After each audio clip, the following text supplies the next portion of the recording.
Today on the farm, I'm using a John Deere 7820 to pull a brillion cultipacker. Get out here and bust these clods. So what this brillion cultipacker is going to do is, if you see out here, we got a lot of baseball size dirt clods, grapefruit size dirt clods. That's no good. We can't plant seed in that. We want it nice and smooth. Right where I've already run, you see it's a little smoother. And so we got these first set of wheels out here. Still a little bit of perforation in there. Set of tines go down. And then we got these back ones that really mash it down flat, leave a little stripe. That's what leaves it looking nice and smooth. You run this not on every acre of land that you get ready, but when you get land ready in certain conditions, it leaves these dirt clods, and you cannot plant seeds in big dirt clods. It does not work out. It could damage the planter, besides a list of whole other issues. So in order to smooth it down, get it closer to being right and ready for planting, we'll come out here and we'll bust these great big dirt clods with this brillion.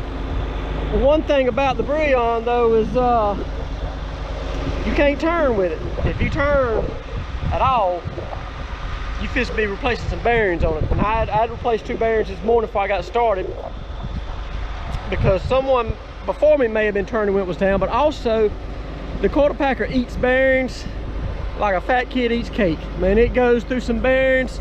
This thing, you got to work on it if you pull it, but it does a good job where you use that. And there's a lot of applications where it's needed, so we got to keep pulling it and using it. But you better be ready to work on this sucker if you hook up to it. But so here we go. We just get this peanut land ready.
So y'all heard the first rule of cultipacker operation was don't turn with the cultipacker down.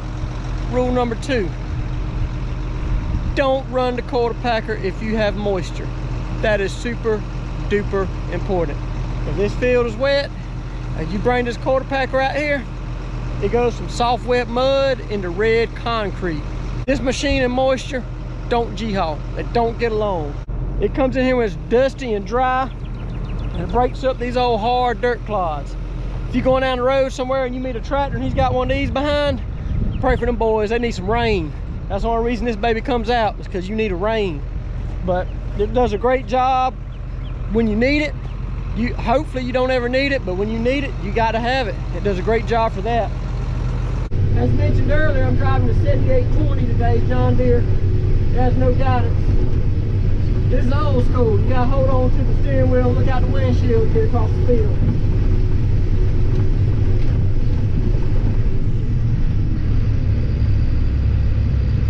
We got folks work out here who've been driving tractor their whole life. You teach them how to drive a tractor with guidance, teach them how to use guidance. They'll be out here doing some cultivation. They'll call you up, hey, my guidance went out. GPS not working. Come fix it. Say, hey, does the steering wheel work? Look out that windshield. Keep on driving. They want to stop. sit on the side of the field, wait for somebody to come fix it. Well, brillion strikes again. I told you if you're gonna run it, you got to work on it. Wheel bearing.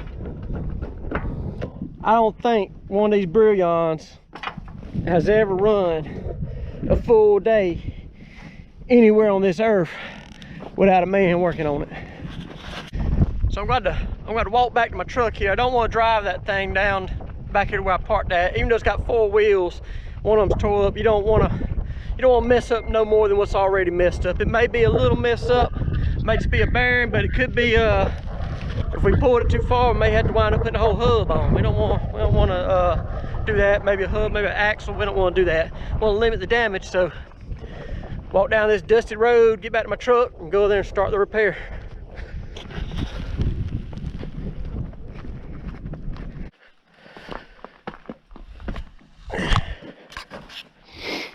All right, so first thing we gotta do, fix this wheel bearing, is we gotta get this dust cap off.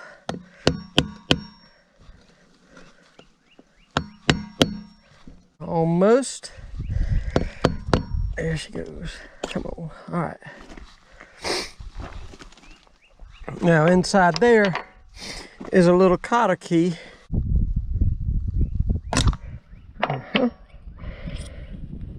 She got one leg broke off. Lay her over there. Now, it could be that our nut was just loose, but I don't think we're going to be that lucky.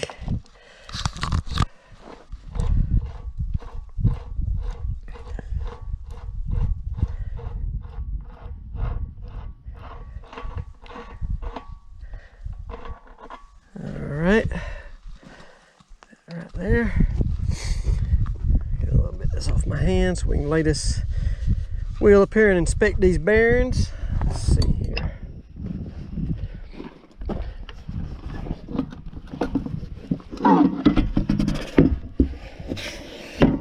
Oh crap, axle's in the way.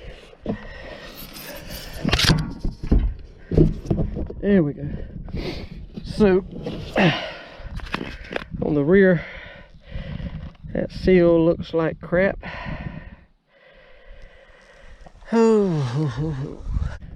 So I got the wheel back to the shop here, and I've got the bearings and races out. This is what's left of the bearing that went out. You see it's pretty well destroyed, not much left. This is what held the rollers in. So it went together like that right there. It's shot. This is the one on the opposite side, the one that's still quote good. And it's not good. See this amount of movement we got here? That's not supposed to be like that. It should be tight. Shouldn't be able to move that inner part up and down. There's too much play in this bearing. So if we just put the outer bearing on and put this bearing back in the hub here, we'd make us another couple rounds and then this bearing would tear up. So we're gonna get them both, put them both in while we're working on it. Just go ahead and fix it all, which is the way you should do it anyway. I'll get them all cleaned up. I have gasoline in this bucket here, so heads up, don't be smoking around here. But this is lithium grease, what's packed in these hubs, and gasoline basically turns lithium grease into water. It just disappears when it hits it. So I always clean these hubs up with gasoline, get these bearings out. I want this bearing super clean so I can go get another one. I need to be able to read the numbers on it and make sure they hit me the right one. Just because the guy at the parts counter says it goes on the brillion quarter packer doesn't mean it's so if you ain't got the one right there beside it that you need, and you can compare them and make darn sure it's the right part. All right, I've gotten all my parts. I've got my hub all cleaned up, all the grease out of it. It's nice and clean. So now we gotta get greasy. We gotta put it all back together. I'm gonna put this race in first. This race goes like that, and this cone bearing is sitting there like such. But before we do that, we gotta pack this bearing full of lithium grease. Let me set this race in there, then we'll start packing that bearing. Okay. Really, this part of the process has to be kind of delicate. You don't want to scar this race up. You gotta do it kind of carefully.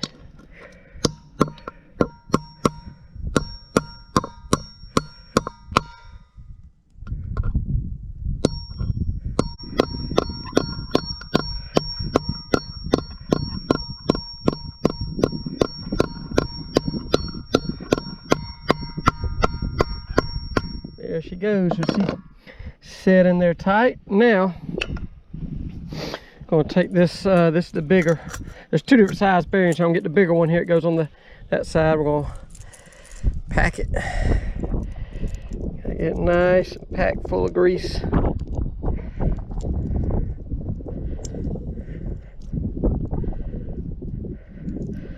At this side, do that side. So in between the bearing and seal race on one side and the bearing and race on this side, there's a gap, there's a void. You have to fill that area with this grease. That way everything can stay lubricated.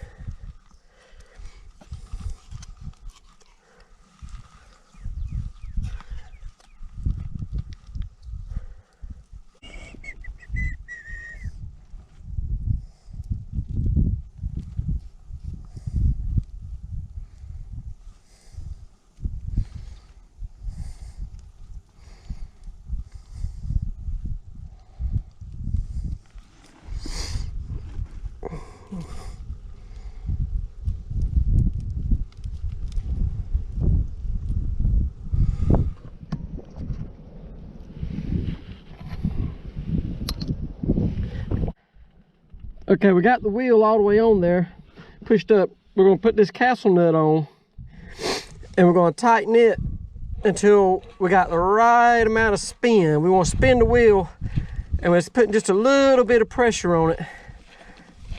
That's when we got it right. If it's not tight, our bearing will go back bad. We want it to be just a little bit of,